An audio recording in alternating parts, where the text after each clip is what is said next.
वैसे जरूरी नहीं है, लेकिन वीडियो को लाइक या फिर डिसलाइक करने की कोशिश जरूर किया करें। तो जैसे इस मूवी का स्टार्ट होता है, हमें मूवी का मेन कैरेक्टर सियोंग दिखाया जाता है और उसकी बेटी का बर्थडे होता है। इसीलिए सियोंग की मदर उसे कुछ पैसे देती है ताकि वो अपनी बेटी को डिनर पर ले जा सके। लेकिन अब सियोंग को और पैसों की जरूरत होती है, तो इसीलिए वो अपनी मदर का ATM कार्ड चुरा लेता है के सारे पैसे चुरा लेता है और पैसों को वो लगा देता है हॉर्स राइडिंग में, और इस गेम में वो 4 मिलियन वॉन जीत जाता है। अब सियोंग ने एक कंपनी से बहुत सारे पैसे उधार ले रखे थे, तो इसीलिए वही लोग उसके पीछे पड़ जाते हैं। इसके बाद वो सियोंग को पकड़ ही लेते हैं और वो उसे काफी मारते हैं। और जब सियोंग उनके पैसे लुटाने के लिए अपने पॉकेट्स चेक करता है, तो वो देखता है कि उसके पास तो पैसे हैं ही नहीं, यानी वो वाले पैसे जिसने हॉर्स राइडिंग में जीते थे। और तब उसे याद आता है कि जब वो इन लोगों से बचकर भाग रहा था तो वो एक लड़की से टकरा गया था, तो जरूर उसकी जेब काट ली। अब क्योंकि सियोंग के पास पैसे तो होते ही नहीं, तो इसीलिए वो लोग उसे 1 महीने का और टाइम देते हैं जिसमें कि वो उनके पैसे लौटा दे। इसके बाद सियोंग कुछ पैसों का अरेंज करता है और अपनी बेटी को डिनर पर ले जाता है। इसके बाद सियोंग जल्दी से स्टेशन पर पहुंचता है, लेकिन अनलकीली उसकी ट्रेन तो मिस हो गई थी। और जब सियोंग वहाँ पर बैठकर ट्रेन के आने का वेट कर रहा था कि तभी अचानक से उसके पास एक आदमी आता है, और ये अननोन पर्सन था, यानी सियोंग उसके बारे में कुछ नहीं जानता था। फिर वो अननोन पर्सन सियोंग को कहता है कि मैं तुम्हारे साथ एक गेम खेलना चाहता हूँ। वो सियोंग को कहता है कि अगर तुम इस गेम में जीत गए तो मैं तुम्हें 1 लाख वॉन दूंगा। तब इतने सारे पैसों का सुनकर सियोंग ये गेम खेलने के लिए एग्री हो जाता है। इसके बाद सियोंग काफी मार खाने के बाद ये गेम जीत जाता है, यानी वो 1 लाख वॉन हासिल कर लेता है। इसके बाद वो अननोन पर्सन सियोंग को एक कार्ड देता है, ये कहते हुए कि अगर तुम और पैसे जीतना चाहते हो तो इस कार्ड पर जो नंबर लिखा हुआ है उस पर कांटेक्ट करना। इसके बाद सियोंग जब अपने घर जाता है तो उसकी मदर उसे कहती है कि तुम्हारी बेटी अगले साल अपने स्टेप फादर के साथ US में शिफ्ट हो रही है। यहाँ पर हमें ये पता चलता है कि सियोंग की डिवोर्स हो गई है और उसकी वाइफ ने दूसरी शादी भी कर ली है। लेकिन सियोंग कभी भी ये नहीं चाहता था कि उसकी बेटी उससे दूर जाए, लेकिन उसे बहुत सारे पैसे चाहिए होते हैं अपनी बेटी की कस्टडी वापस लेने के लिए, तो इसीलिए सियोंग उस कार्ड वाले नंबर पर कॉल करता है। इसके बाद सियोंग को एक गाड़ी में लाया जाता है जहाँ पर और भी लोग थे, लेकिन फिर उन सारे लोगों को बेहोश कर दिया जाता है। और जब उन सब लोगों की आँख खुलती है तो वो खुद को एक फैसिलिटी में पाते हैं जहाँ टोटल 456 लोग थे, और वो वहाँ पर एज अ प्लेयर थे क्योंकि उन सबको एक यूनिफॉर्म भी पहनाया हुआ था। इस फैसिलिटी का होस्ट यानी लीडर एक आदमी था जो कि फ्रंट मैन था वहाँ पर, और वो सब पर नजर रख रहा था। अब यहाँ पर एक कॉमन चीज थी कि जितने भी लोगों को वहाँ पर लाया गया था उन सब ने कर्जे लिए हुए थे बहुत ज्यादा। सियोंग वहाँ पर प्लेयर नंबर 1 से मिलता है जो कि एक बूढ़ा आदमी था। उस बूढ़े आदमी को ब्रेन ट्यूमर था, यही वजह थी कि वो यहाँ पर आया था क्योंकि उसकी लाइफ तो वैसे भी खत्म ही होने वाली थी। इसके बाद वहाँ पर 2 प्लेयर्स जिनमें लड़की का नाम सैब्यूक और लड़के का नाम जेंग होता है, उनके बीच फाइट होती है। अब यहाँ पर सैब्यूक वही लड़की थी जो सियोंग के पैसे लेकर भाग गई थी, यानी उसी ने उसकी जेब काटी थी। सियोंग तो उसे देखते ही पहचान लेता है, इसीलिए वो अपने पैसे मांगने के लिए उसके पास जाता है। तभी वहाँ पर कुछ गार्ड्स आ जाते हैं जिन्होंने पिंक कलर का यूनिफॉर्म पहना था और उनके फेस अच्छी तरह से कवर्ड थे। गार्ड्स उन सभी प्लेयर्स को बताते हैं कि तुम्हें यहाँ पर टोटल 6 गेम्स खेलनी होंगी और जो इस गेम का विनर होगा उसे बहुत सारे पैसे मिलेंगे।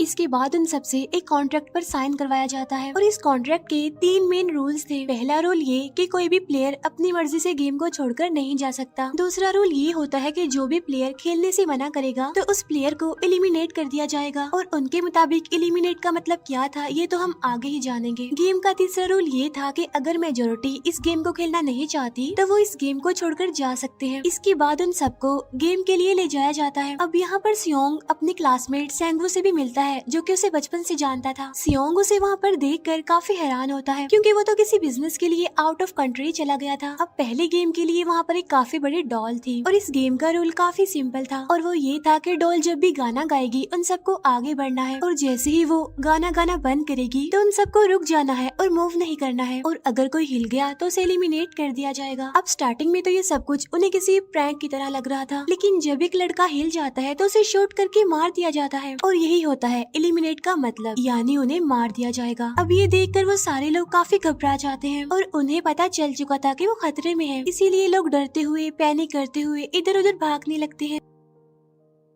लेकिन अब क्योंकि गेम का रूल था इसीलिए जो भी हिलता है उसे मार दिया जाता है और जितने भी सर्वाइवर होते हैं वो किसी न किसी तरह इस गेम को कंप्लीट कर ही लेते हैं। लेकिन जो लोग मर जाते हैं उनकी डेड बॉडीज को वहाँ से ले जाया जाता है और अब 456 प्लेयर्स में से सिर्फ 255 ही रह गए थे। अब क्योंकि वो सारे प्लेयर्स इतना ज्यादा डर जाते हैं कि अब कोई भी गेम खेलना नहीं चाहता था। लेकिन जैसा कि रूल नंबर 3 था कि अगर मेजोरिटी चाहे तो वो ये गेम स्किप कर सकती है, तो इसीलिए उनका लीडर यानी फ्रंटमैन वोटिंग करवाता है। लेकिन इससे पहले उन्हें प्राइज मनी दिखाई जाती है यानी जो विनर को मिलेगी। लेकिन इन केस अगर कोई गेम को छोड़कर चला जाएगा तो ये सारे पैसे मरे हुए प्लेयर्स की फैमिलीज को मिल जाएंगे और ये prize money total 45 billion won होती है। इसके बाद वोटिंग करवाई जाती है जिसमें मेजोरिटी इस गेम को खेलना नहीं चाहती थी, तो इसीलिए गेम को यहीं पर स्टॉप कर दिया जाता है। लेकिन अगर कभी फ्यूचर में वो लोग चाहें तो इस गेम को रीज्वाइन कर सकते हैं। इसके बाद सभी लोगों को उनके घरों पर छोड़ दिया जाता है। नेक्स्ट डे सियोंग पुलिस स्टेशन जाता है और वहाँ पर वो पुलिस को सारी बात बता देता है। लेकिन उन लोगों को सियोंग की बातों पर यकीन नहीं होता और उल्टा वो लोग उसे पागल समझने लग जाते हैं। इसके बाद सियोंग उन्हें वही वाला कार्ड दिखाता है, लेकिन हैरान कर देने वाली बात तो ये है कि उस पर जो नंबर था वो रॉन्ग था। इसके बाद सियोंग जब घर जाता है तो उसकी मदर वहाँ पर नहीं होती। उधर सियोंग का क्लासमेट सेंगवू अपनी मदर को छुप कर देख रहा होता है और तभी वहाँ पर सियोंग भी आ जाता है। यहाँ पर सेंगवू अपसेट होते हुए सियोंग को बताता है कि मेरे ऊपर 6 बिलियन का कर्ज है। वो बताता है कि मैंने क्लाइंट्स के पैसे लेकर स्टॉक मार्जिन में लगा दिए थे, लेकिन अनलकीली वो सारे पैसे डूब गए। और तभी सियोंग के पास हॉस्पिटल से कॉल आती है। सियोंग की मदर का पाँव काफी इंजर्ड था, लेकिन डायबिटीज का ट्रीटमेंट ना होने की वजह से उनकी चोट और ज्यादा बढ़ गई। तब डॉक्टर सियोंग को बताते हैं कि तुम्हारी मदर का ट्रीटमेंट हो सकता है, लेकिन इसके लिए हमें इनका पाँव काटना होगा। लेकिन इस ऑपरेशन में बहुत सारे पैसे लगने वाले थे। लेकिन जाहिर सी बात है सियोंग के पास इतने पैसे तो होते नहीं। इवन उसने तो अपनी मदर के इंश्योरेंस के पैसे भी उड़ा दिए थे। तब इसीलिए सियोंग पैसे मांगने के लिए अपनी वाइफ के पास जाता है, लेकिन उसकी वाइफ उसे पैसे देने से इनकार कर देती है। फिर उसकी वाइफ अपने हस्बैंड को बताती है कि सियोंग आया था पैसे मांगने के लिए और तभी उसका हस्बैंड सियोंग को पैसे देने आता है। साथ साथ उसे ये भी कहता है कि मेरी फैमिली से दूर रहो। लेकिन सियोंग उसे मारने लगता है और तभी उसकी बेटी भी वहाँ पर आ जाती है। इसके बाद सियोंग का एक फ्रेंड अपने बॉस के पास पैसे मांगने जाता है, लेकिन उसका बॉस उसे पैसे देने से मना कर देता है, तो इसीलिए उन दोनों के बीच फाइट होने लगती है। इस फाइट के दौरान उसके बॉस का हाथ मशीन में आ जाता है, तो मौके का फायदा उठाकर सियोंग का फ्रेंड पैसे लेकर वहाँ से भाग जाता है। फिर इसके बाद सियोंग का फ्रेंड अपने घर आकर अपनी वाइफ को कहता है कि पहली फ्लाइट लो और जाओ यहाँ से। इसके बाद सईब्यूक एक एजेंट से मिलती है क्योंकि उसने अपनी मदर को नॉर्थ एरिया से साउथ एरिया में लाना था। सईब्यूक वही लड़की जिसने सियोंग की जेब काटी थी, लेकिन यहाँ अपनी मदर को लाने के लिए सईब्यूक को बहुत सारे पैसों की जरूरत थी। अब सईब्यूक का एक छोटा भाई भी होता है जिससे उसने प्रॉमिस किया होता है कि मैं मदर को जरूर ले आऊंगी। इसके बाद हमें एक ऑफिसर दिखाया जाता है और इस ऑफिसर का भाई कुछ टाइम से मिसिंग था, इसीलिए वो ऑफिसर अपने भाई के घर जाता है, जहाँ उसे पता चलता है कि उसका भाई तो पिछले कुछ दिनों से अपने घर पर भी नहीं आया। और जब वो ऑफिसर घर को चेक कर रहा होता है तो उसे एक कार्ड मिलता है वहाँ पर, और इस ऑफिसर ने सेम ऐसा ही कार्ड पुलिस स्टेशन में सियोंग के पास भी देखा था, तो इसीलिए वो ऑफिसर सियोंग के पास जाकर उससे इस बारे में पूछता है, लेकिन सियोंग उसे कुछ नहीं बताता। इसके बाद सियोंग जब अपने घर जाता है तो उसे वो कार्ड दोबारा मिल जाता है वहाँ पर। अब सियोंग डिसाइड करता है कि वो दोबारा से उस गेम को ज्वाइन करेगा, इसीलिए सभी प्लेयर्स को एक शिप के पास ले जाया जाता है। इधर ही वो ऑफिसर भी गाड़ियों का पीछा करते हुए उस शिप तक आ जाता है। वो एक गार्ड को मारकर उसे पानी में फेंक देता है। इसके बाद उन सभी प्लेयर्स को एक आइलैंड पर मौजूद फैसिलिटी में लाया जाता है। अब यहाँ पर उन्हें जरा भी अंदाजा नहीं था कि अगला गेम कौन सा होगा और उसे कैसे खेला जाएगा। इसके बाद वो लोग अपनी अलग अलग टीम्स बना लेते हैं। रात को सईब्यूक और उसकी फीमेल फ्रेंड वॉशरूम जाते हैं। यहाँ पर सईब्यूक गार्ड्स की नजरों से बचते हुए उस फैसिलिटी को एक्सप्लोर करने लगती है। तभी वो देखती है कि गार्ड्स बड़े बड़े बर्तनों में कुछ बना रहे हैं,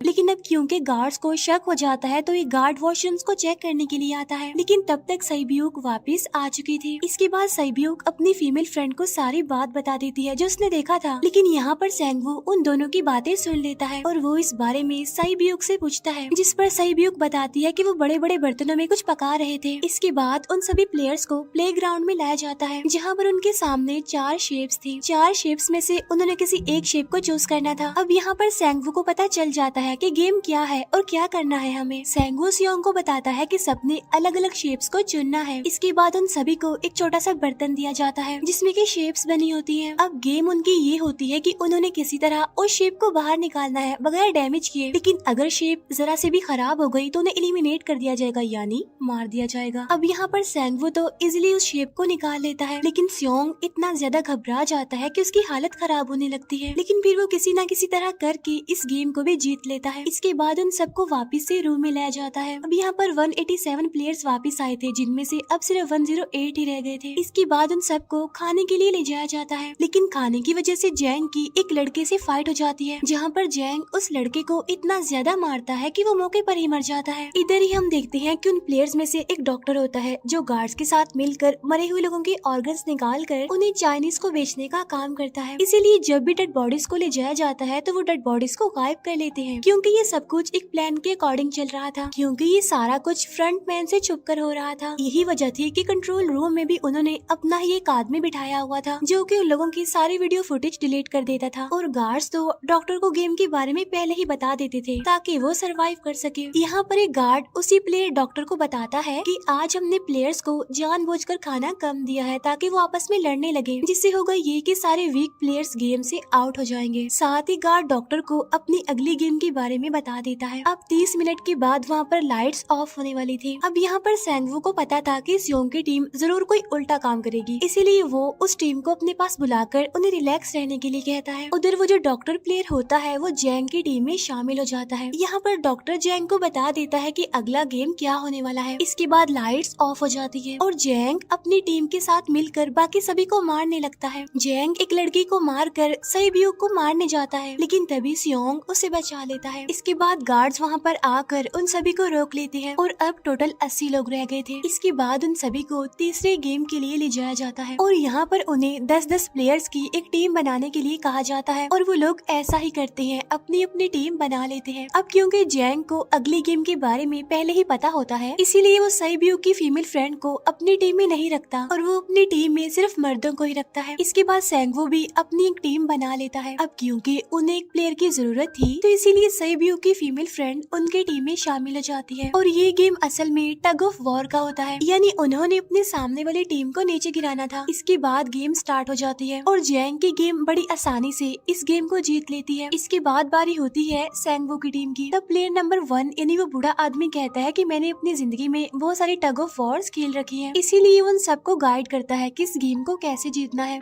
तो इसीलिए वो लोग किसी न किसी तरह करके इस गेम को जीत जाते हैं। फिर दिखाया जाता है कि 30 मिनट के बाद दोबारा से लाइट्स ऑफ हो जाएंगी, जिस पर सेंगवू उन सबको कहता है कि रेडी रहना। तो इसीलिए वो डिसाइड करते हैं कि एक एक करके हम पहरा देंगे। अब जैंग की टीम में एक से बढ़कर एक चालाक प्लेयर था, तो इसीलिए जैंग को डर होता है कि कहीं उसकी टीम उसे ही साइड पर न लगा दे, यानी उसे ही अपने रास्ते से न हटा दे। दूसरी तरफ डॉक्टर और गार्ड्स मिलकर डेड बॉडी के ऑर्गन्स निकाल रहे होते हैं और इन ऑर्गन्स को डिलीवर करने जाना था गार्ड नंबर 28 एंड 29। तब वो सभी एक डेड बॉडी के बारे में बातें करने लगती हैं जिसकी सिर्फ एक किडनी थी और वो उसे ज़ॉम्बी कह रहे थे। अब यहाँ पर जो गार्ड नंबर 29 था, यानी जिसने वो ऑर्गन्स डिलीवर करने जाने थे, वो कोई और नहीं बल्कि वो ऑफिसर था जो गार्ड के बेस में वहाँ पर आया था। और ये सब बातें सुनकर उसे शक होता है कि शायद ये लोग मेरे भाई की बात कर रहे हैं, क्योंकि उसकी भी एक ही किडनी थी। इसके बाद नंबर 28 और 29 यानी वो ऑफिसर ऑर्गन्स को डिलीवर करने के लिए चले जाते हैं। रास्ते में वो ऑफिसर नोटिस करता है कि टनल में तो बॉम्ब लगा हुआ है। तब नंबर 28 उसे बताता है कि जब हम यहाँ से बाहर निकलेंगे तो इस जगह को ब्लास्ट कर दिया जाएगा। अब यहाँ पर वो ऑफिसर नंबर 28 से और इन्फॉर्मेशन लेने की कोशिश करता है, इसीलिए नंबर 28 को उस पर डाउट होने लगता है, इसीलिए वो उस ऑफिसर को अपना फेस दिखाने के लिए कहता है। अब यहाँ पर वो ऑफिसर अपना फेस भी दिखा देता है, साथ साथ वो नंबर 28 पर गन पॉइंट भी कर देता है। साथ साथ वो ऑफिसर उससे एक किडनी वाले आदमी के बारे में पूछता है कि वो कौन है जिसे तुम ज़ॉम्बी कहते थे, जिस पर वो नंबर 28 उससे कहता है कि वो तो एक लड़की थी। अब यहाँ पर नंबर 28 उस ऑफिसर को कहता है कि तुम लीडर के रूम में जाकर सारी इन्फॉर्मेशन देख सकते हो, वहाँ पर सबका डाटा है। ये जानने के बाद वो ऑफिसर नंबर 28 को मार डालता है। उधर वो डॉक्टर गार्ड से अगली गेम के बारे में पूछता है, लेकिन इस बार गार्ड्स को भी अगली गेम के बारे में पता नहीं होता। तब इसीलिए डॉक्टर को गुस्सा आ जाता है और वो एक गार्ड को पकड़ लेता है और उनकी फाइट होने लगती है। इसी फाइट में डॉक्टर डॉक्टर उस गार्ड को मार कर वहाँ से भाग जाता है। इसके बाद एक गार्ड भी उसका पीछा करता है और वो दोनों प्लेग्राउंड में आ जाते हैं। यहाँ पर गार्ड डॉक्टर को अपनी बातों में फंसा कर उसे मारने वाला होता है, लेकिन तभी लीडर यानी फ्रंटमैन आकर उसे मार डालता है और बाद में वो उस डॉक्टर को भी मार डालते हैं। साथ साथ इन्हें वहीं पर नंबर 28 की डेड बॉडी भी मिल जाती है, जिससे इन्हें ये पता चल जाता है कि फैसिलिटी में कोई घुस गया है। उधर वो ऑफिसर लीडर यानी फ्रंटमैन के रूम तक पहुंच जाता है। तब वो चेक करते करते एक ऐसे रूम में जाता है जहाँ पर सबके रिकॉर्ड्स थे, और जब वो ऑफिसर रिकॉर्ड चेक कर रहा होता है तो उसे सभी विनर्स की एक लिस्ट मिलती है, जिसमें उसके भाई का भी नाम था, यानी वो भी कभी विनर था। उधर सभी प्लेयर्स को 4th गेम के लिए ले जाया जाता है, जहाँ पर उन सबको अपना अपना पार्टनर चुनने के लिए कहा जाता है, और वो प्लेयर्स करते भी ऐसा ही है, अपना अपना पार्टनर चुन लेते हैं। सहीब्यूक की फीमेल फ्रेंड भी अपना पार्टनर ढूंढने की कोशिश करती है, लेकिन कोई भी उसका पार्टनर बनने को तैयार ही नहीं था। इसके बाद सभी प्लेयर्स को 10-10 मार्बल्स दिए जाते हैं। असल में ये गेम ऐसी होती है कि एक प्लेयर को अपने पार्टनर से सारे मार्बल्स लेने होते हैं बगैर कोई जोर जबरदस्ती किए, और जो दूसरा पर्सन होगा यानी जिसके पास मार्बल्स नहीं होंगे उसे मार दिया जाएगा। फिर सैंगवू और सियोंग का फ्रेंड ऑड और इवन का गेम खेलते हैं, जिसमें कि उन्होंने गेस करना था कि सामने वाले के हाथ में कितने मार्बल्स हैं। अब यहाँ पर सियोंग का फ्रेंड सैंगवू के सारे मार्बल्स जीत जाता है, जिसकी वजह से लास्ट में सैंगवू के पास सिर्फ एक ही मार्बल बचता है। अब क्योंकि सैंगवू को पता चल चुका था कि अब वो बच नहीं पाएगा, इसीलिए वो सियोंग के फ्रेंड को अपनी बातों में फंसा कर उसे ये यकीन दिलाता है कि अगर हम में से कोई भी हार गया तो हारे हुए लोगों का मैच दोबारा करवाया जाएगा। अब यहाँ पर सैंगवू धोखे से सियोंग के फ्रेंड के सारे मार्बल्स चेंज कर देता है। इसके बाद सैंगवू मार्बल्स लेकर गार्ड को दे देता है और वहाँ से बाहर चला जाता है, और जब सियोंग का फ्रेंड मार्बल्स चेक करता है तो वहाँ पर पत्थर होते हैं। उधर प्लेयर नंबर 1 यानी उस बूढ़े आदमी की हालत खराब हो रही थी, इसीलिए वो तो इधर उधर घूम रहा था, लेकिन सियोंग किसी तरह उसे खेलने के लिए एग्री कर लेता है। अब यहाँ पर वो दोनों यानी वो बूढ़ा आदमी और सियोंग भी इवन ऑड खेलते हैं। अब इनमें से वो बूढ़ा आदमी सियोंग के सारे मार्बल्स जीत जाता है, लेकिन लास्ट राउंड में वो बूढ़ा आदमी भूल जाता है कि उसने क्या चूज किया था। तो यहाँ पर सियोंग उसे बातों में फंसा कर उसके सारे मार्बल्स ले लेता है, लेकिन यकीन मानिए कि वो बूढ़ा आदमी काफी चालाक था। उसने एक मार्बल अपने पास ही रखा हुआ था और वो दोबारा से इधर उधर घूमने लगता है। अब यहाँ पर सियोंग उसे रिक्वेस्ट करता है कि प्लीज मेरे साथ एक और गेम खेलो ना। तब यहाँ पर वो बूढ़ा आदमी कहता है कि मुझे पता है कि तुमने सारे मार्बल्स धोखे से लिए हैं मुझसे। वो कहता है कि मुझे सब पता था, बस मैं पागल बनने की एक्टिंग कर रहा था।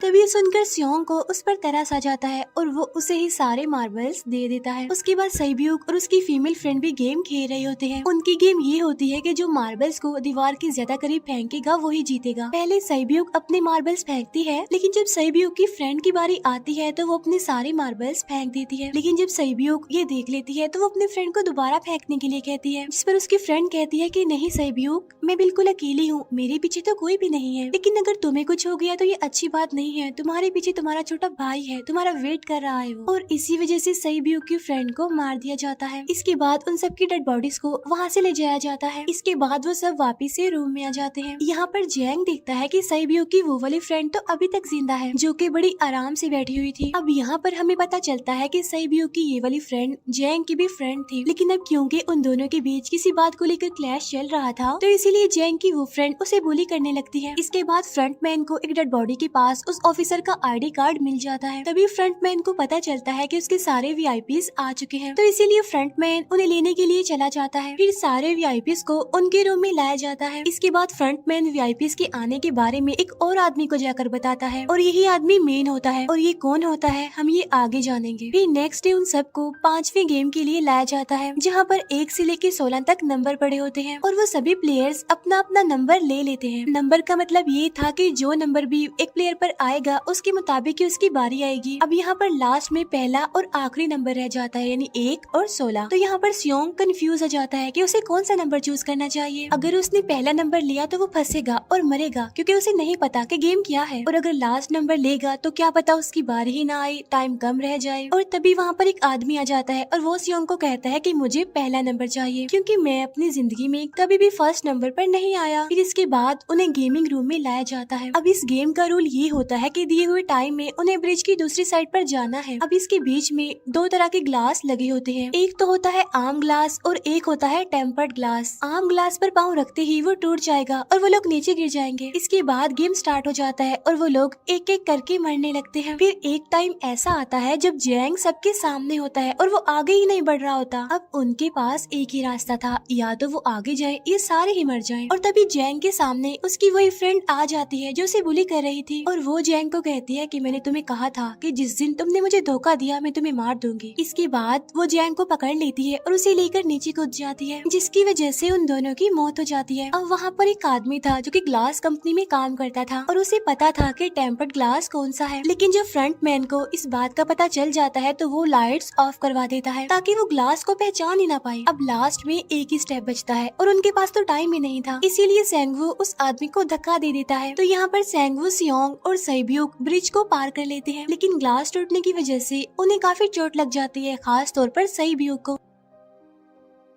उधर उस ऑफिसर ने एक सर्वेंट को मारकर उसकी जगह खुद ले ली थी। अब एक वीआईपी को उस ऑफिसर पर शक होता है और वो उसे कहता है कि अपना मास्क रिमूव करो, लेकिन वो ऑफिसर कहता है कि ठीक है, लेकिन मैं अंदर जाकर अपना मास्क रिमूव करूंगा। इसके बाद वो ऑफिसर उस वीआईपी को लेकर अंदर चला जाता है। अंदर जाकर वो ऑफिसर उस वीआईपी को बेहोश कर देता है और इस बात का पता फ्रंट मैन को चल जाता है, इसीलिए फ्रंट मैन उसके पीछे जाता है और वो उस ऑफिसर को देख लेता है, इसीलिए वो ऑफिसर वहाँ से भागकर आइलैंड पर आ जाता है। फ्रंट मैन भी उसका पीछा करते हुए वहाँ पर आ जाता है। अब यहाँ पर वो ऑफिसर अपने सीनियर्स को कॉल करने की कोशिश करता है, लेकिन कॉल कट हो जाती है। फिर वो ऑफिसर उन्हें सारे सबूत भेजता है, लेकिन वहाँ पर नेटवर्क नहीं था। इसके बाद फ्रंट मैन ऑफिसर को पकड़ लेता है और उसे उनके साथ चलने के लिए कहता है, लेकिन वो ऑफिसर तो उस फ्रंट मैन पर गोली चला देता है। इसके बाद फ्रंट मैन अपना मास्क उतार देता है, तो वो ऑफिसर देखता है कि वहाँ पर कोई और नहीं बल्कि उसका अपना भाई है वो। इसके बाद ऑफिसर का भाई यानी फ्रंट मैन उसे शूट कर देता है और वो जाकर पानी में गिरता है। उधर ग्लास लगने की वजह से सैब्यूक काफी इंजर्ड हो गई थी और उसका बहुत सारा खून भी बह रहा होता है। इसके बाद तीनों सर्वाइवर्स को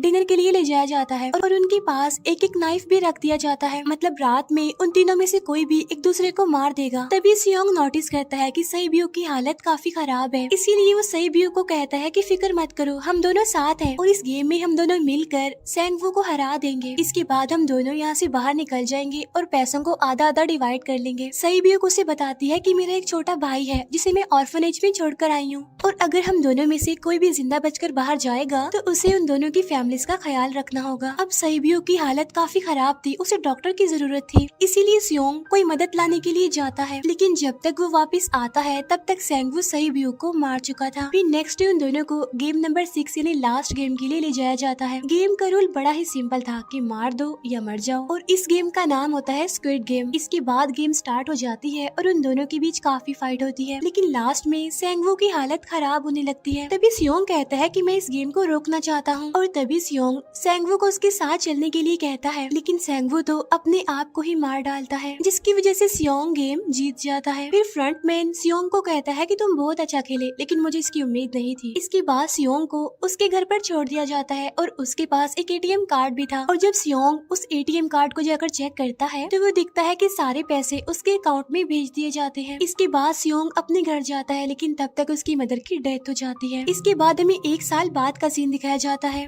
जहाँ पर हम देखते हैं कि सियोंग की हालत काफी खराब हो गई है, यानी वो काफी नशा करने लग गया है और उसने अब तक उन पैसों को हाथ तक नहीं लगाया। एक दिन एक फूल बेचने वाली औरत सियोंग के पास आती है और वो उसे सेम वैसा ही कार्ड देती है जिसमें एक एड्रेस लिखा हुआ था, और फिर सियोंग उस एड्रेस पर जाता है जहाँ पर उसे पता चलता है कि ये सारा किया धरा किसी और का नहीं बल्कि उस बूढ़े का है, प्लेयर नंबर 1 का, और वो अभी भी जिंदा है। यहाँ पर वो बूढ़ा आदमी सियोंग को बताता है कि मैं अपनी लाइफ से बोर हो चुका था और ये सारी गेम मैंने अपने क्लाइंट्स के साथ मिलकर बनाई ताकि मैं लोगों को मरता हुआ देखकर एंजॉय कर सकूं, लेकिन हाँ, हमने किसी को मजबूर नहीं किया था ऐसा करने के लिए, और मैंने गेम में इसीलिए पार्टिसिपेट किया क्योंकि गेम देखने से ज्यादा उसे खेलने में मजा आता है। वो कहता है जो पैसे तुम्हारे पास हैं वो मेरे ही हैं, और ये कहते ही उस बूढ़े आदमी की मौत हो जाती है। इसके बाद सियोंग सैब्यूक के छोटे भाई के पास जाता है और उसे लेकर वो जाता है सेंगवू की मदर के पास, और वो सेंगवू की मदर को कहता है कि इस बच्चे का ख्याल रखना, साथ साथ वो उसे एक बैग भी देता है जिसमें बहुत सारे पैसे होते हैं। इसके बाद सियोंग स्टेशन पर जाता है जहाँ पर उसे वही अननोन पर्सन मिलता है जो कि उसे मूवी के स्टार्ट में भी मिला था। यहाँ पर सियोंग उसका पीछा भी करता है, लेकिन तब तक वो भाग चुका था। फिर सियोंग उस कार्ड वाले नंबर पर कॉल कॉल करता है और वो पूछता है कि तुम लोग कौन हो और लोगों के साथ ऐसा क्यों कर रही हो, क्यों खेल रही हो लोगों की जिंदगी से। लेकिन आगे से उसे रिस्पॉन्स आता है कि सियोंग, अगर तुमने जिंदा बचना है तो प्लेन में चढ़ जाओ। और इसी के साथ ही मूवी यहीं पर एंड हो जाती है। Thank you for watching.